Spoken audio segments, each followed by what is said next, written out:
여기 제 작품이 한 점 있는데요.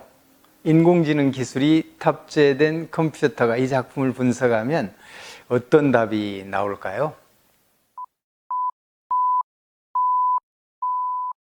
이 작품은 사이즈가 얼마고, 굵은 획은 몇 센티이고, 가는 획이 몇 밀리이며, 가로획과 세로획, 직선과 곡선, 번지거나 갈필난 획과 글자가 몇이라는 등 복잡한 분석을 늘어놓겠죠? 안녕하세요. 예술 창작의 묘미를 삶의 행복소스로 바꾸고자 하는 손작가입니다. 이 작품을 사람들에게 보여주고 1분 만에 한마디로 평가해 보라고 하면 어떤 답이 나올까요? 별로야. 난 잘 모르겠는데 멋지네. 이외에도 아는 만큼 느낀 만큼 다양한 답들이 나오겠죠. 그런데 다시 컴퓨터에게 아까처럼 복잡하게 분석하지 말고 사람들이 느끼는 것처럼 한마디로 줄여보라고 명령을 하면 컴퓨터의 답이 어떨까요? 모르겠다는 말을 모르는 컴퓨터는 스스로 다운되는 것으로 답하지 않을까요? 사람과 컴퓨터의 능력이 얼마나 다른가를 쉽게 알 수 있는 대목인데요.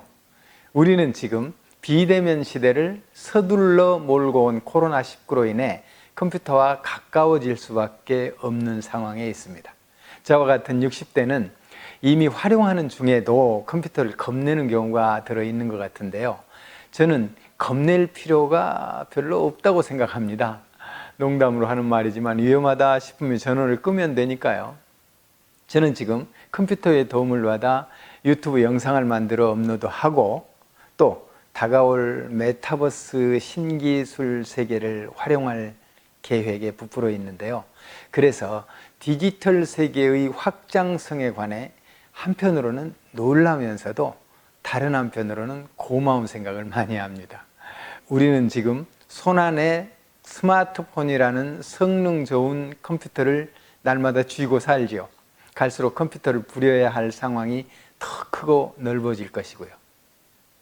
우리는 압니다. 성공한 것에는 이유가 있다는 것을 잘 알죠. 그런데 우리는 때로 놀랍니다. 디지털의 성공만 해도 그래요. 그것은 안 된다.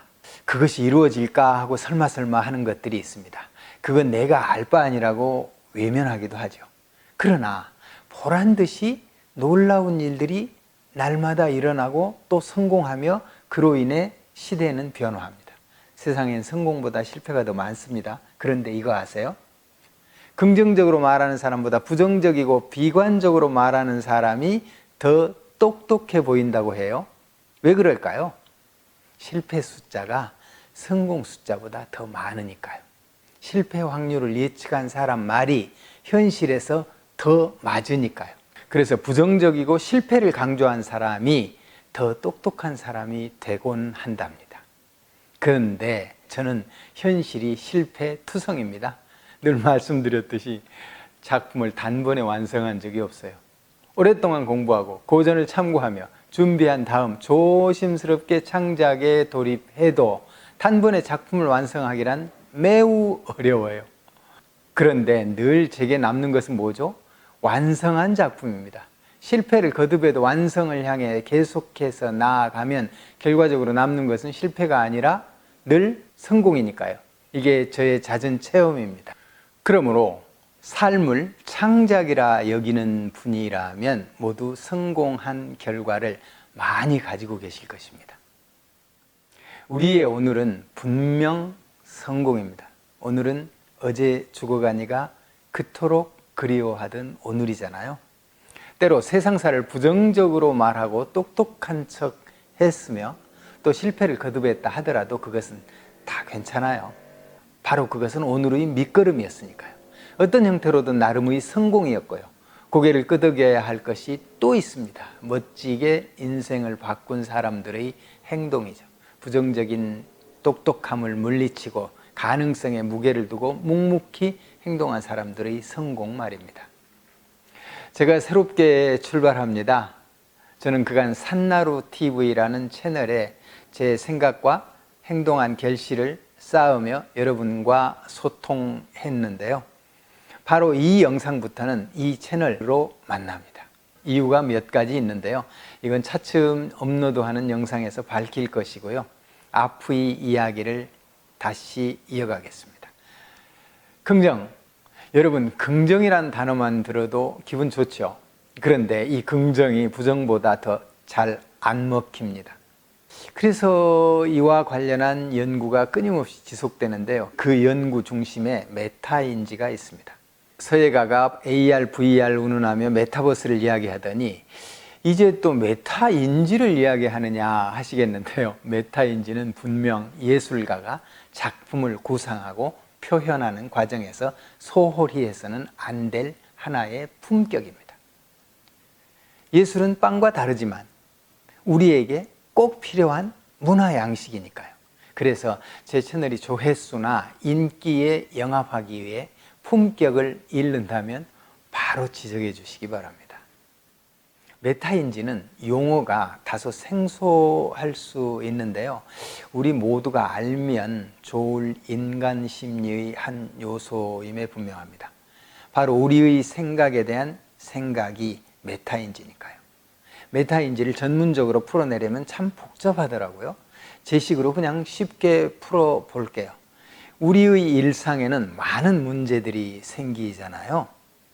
그러면 우리는 이 문제를 해결하기 위해 특별히 고심하며 전략을 세우죠. 제가 작품의 목표를 정하고 구상하는 것도 이와 다르지 않습니다. 이때 좀 깊은 생각, 수준 높은 생각이 메타인지입니다. 평소 한 생각이 일면 그 생각에 관해 자신이 알고 있는 것은 무엇이며 모르고 있는 것은 무엇인가를 가늠해보는 연구가 바로 메타인지라는 의미입니다. 하니 문득문득 일어나는 생각을 어떻게 다룰 것인가는 매우 중요하죠. 왜냐하면 그냥 생각하는 것보다 큰 소리로 말하면 그 효과가 10배 정도 강하다고 하니까요. 같은 생각이라 해도 부정적인 생각은 긍정적인 생각보다 다시 4배에서 7배 정도가 강하다고 합니다. 그러니까 부정적인 생각을 큰 소리로 말하면 생각만으로 그치는 것보다 40배에서 70배 정도 현실에서 그런 일이 일어날 확률이 커진다는 것이죠. 우리 속담 중에 말이 시된다는 말 흔히 쓰잖아요. 별 생각 없이 자기 죽음을 예견한 사람 중에는 실제로 그런 현실을 맞이한 경우가 있는데 메타인지의 보이지 않는 힘을 느끼게 되는 부분입니다. 그러니까 부정과 비관적인 생각이 아무리 똑똑해 보여도 따라하면 절대 안 될 일이 맞지요. 우리가 무조건 긍정적이 되어야 할 이유는 참 분명합니다. 부정적인 생각이 떠오르더라도 생각으로 그치고 말로 꺼내지 말며 행동으로 옮기지 말아야 하겠죠. 자신이 긍정적인 성격이었다면 훨씬 더 성공했을 것이라는 유명인들의 회고, 이것이 바로 우리들 이야기라는 것에 공감합니다. 자, 여러 말 할 것 없이 결론으로 맺는 것이 좋겠네요. 지금부터 무조건 긍정적인 성공 이야기를 큰 소리로 말하며 여기에 강한 덤을 얹어 성공을 향해 행동하자고요. 그러면 늘 하는 일이라도 새로운 성공이 찾아올 것이니 그야말로 행복은 따놓은 당상이죠. 제게도 때마다 멋진 작품이 탄생할 것이니 벌써 기대가 큽니다. 제가 유튜브 채널을 바꾸는 것에 관해 참 많은 생각을 했어요. 이 배경에는 이제까지의 경험을 바탕으로 더 잘할 수 있다는 신념과 여러분들이 든든한 후원자가 되어주실 것이라는 믿음이 있습니다. 이 채널 아직까지 구독 안 누르셨나요? 귀찮다 여기지 마시고 이 채널 구독과 좋아요 버튼 꼭 눌러주시기 바랍니다. 그리고 알림 설정도 부탁합니다. 확장에는 바이럴, 즉 입소문이 최고라는 거 아시죠? 이웃과 많은 공유 부탁합니다. 그 공유 하나하나가 제게 큰 힘이 됩니다. 반드시 여러분의 라이프에 소스가 될 영상들로 보답하겠습니다. 저는 제 영상의 댓글은 반드시 읽고 대부분 답을 합니다. 이메일이나 카카오톡 아이디도 항상 열려 있습니다. 더불어 알찬 소통할 수 있기를 바랍니다. 그럼 다음 영상으로 다시 찾아뵐게요. 항상 건강하심과 행복하심을 빕니다. 감사합니다.